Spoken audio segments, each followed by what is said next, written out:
Hi friends, just 116 ரூபாய்க்கு தரமான ஒரு உமன்ஸ் வாட்ச் தான் வந்து மீஷோலேருந்து ஆர்டர் பண்ணியிருக்கேன். ஸோ பார்சல் வந்துருச்சு. வாங்க அன்பாக்ஸ் பண்ணிவிட்டு இதோட குவாலிட்டி எப்படி இருக்குன்றதை பார்க்கலாம். ஒரு பாக்ஸ் போட்டு அது மேலே மீஷோ கவர் போட்டு பக்காவாக பேக் பண்ணியிருக்காங்க. இருந்தாலும் பாக்ஸ் நமக்கு லைட்டாக வந்து டேமேஜ் ஆகி தான் இருக்குது. ஸோ அது நமக்கு பிரச்சனை இல்லை, உள்ள பொருள் சேஃபாக இருந்தால் போதும்.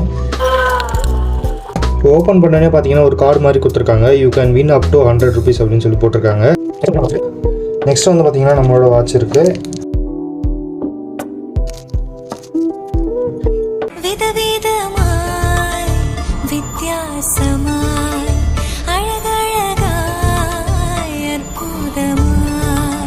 குவாலிட்டியெல்லாம் பார்த்தீங்கன்னா ஓரளவுக்கு ஓகேவாக தான் இருக்குது. ஸோ 100 rupeesக்கு இது எவ்வளோ பரவாயில்ல அப்படின்னு தான் நான் சொல்லுவேன். ஸோ வாட்ச் வந்து பார்த்திங்கன்னா நல்லபடியாக ஒர்க் ஆகுது. நமக்கு உள்ளே வந்து பார்த்திங்கன்னா அந்த ஸ்டோன்ஸ் எல்லாம் எதுவும் கொட்டாமல் எல்லாமே கரெக்டாக வச்சுருக்காங்க. ஸோ இந்த வாட்ச் எப்படி இருக்குது அப்படின்றத மறக்காமல் வந்து கமெண்ட்டில் சொல்லுங்கள். நம்ம சேனல் இன்னும் யாராவது சப்ஸ்கிரைப் பண்ணால் பார்த்துருந்தீங்க அப்படின்னா சப்ஸ்கிரைப் பண்ணிக்கோங்க. ஓகே ஃப்ரெண்ட்ஸ், அடுத்து ஒரு சூப்பரான வீடியோ